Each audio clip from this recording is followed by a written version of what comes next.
cut costs by sharing time-consuming development tasks with students looking to grow their portfolios. So something that very few companies are taking advantage of is actually open source developers are basically free. Microsoft is one of the few companies that's actually making extensive use of open source in their products. And in fact, most companies use open source components, whether they know it or not. And then, of course, there's underpaid, underutilized developers overseas. I have friends in Nigeria and Ghana, and they said they would work for $5 an hour as a front-end developer. And yeah, that's insane. So my team is me, and then my friends Umar and Domo. So we have a number of revenue streams. I'd say most of our money would come from commissions. Once we have a number of completed bounties, the solved bounties will still draw in search traffic. So we can put ads on those. And then I think corporate partnerships will be a big thing because especially early on, because it'll help us get stuff on the platform. And then as we grow, that we can start offering them more services. And then the secondary potential, interest rates are too low to do interest on unsolved bounties. And then talent sourcing, recruiters definitely want us. I think it's perfect for them because they can like hire someone and change their mind later without having to fire them.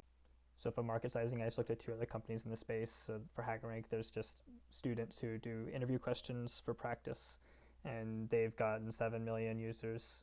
And I think that we have a significant improvement over them. So I think we can do more than that. And then Stack Overflow kind of gives us an idea of the traffic that a site for programmers would get. So that's basically our cap, I guess.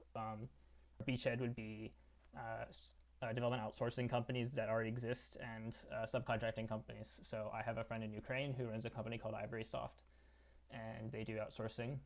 And he says they have some limited use cases for our product already. And if we have them and some other companies who have already started spamming me or have already spammed me on LinkedIn, that would give us a foot in the door for larger firms. And then students, obviously we can just go to ACM and the other student orgs, get their email lists and have them, recommend our product over HackerRank, for example. I think that it's a very good environment for testing for students because we just get a new batch every year. And so, of course, some of our competitors are the traditional freelancing websites, although they really aren't targeting students at all. There's some legal benefits that our site would have over them for the company and the students. They don't provide anything in the terms of crowdfunding or crowdsourcing. They give you an issue to work on, and you have to learn their code base and figure out how to fix it, which is very hard and not something that most people will do. Of course, there's HackerRank, which I mentioned before. There's some other ones that do similar things to them.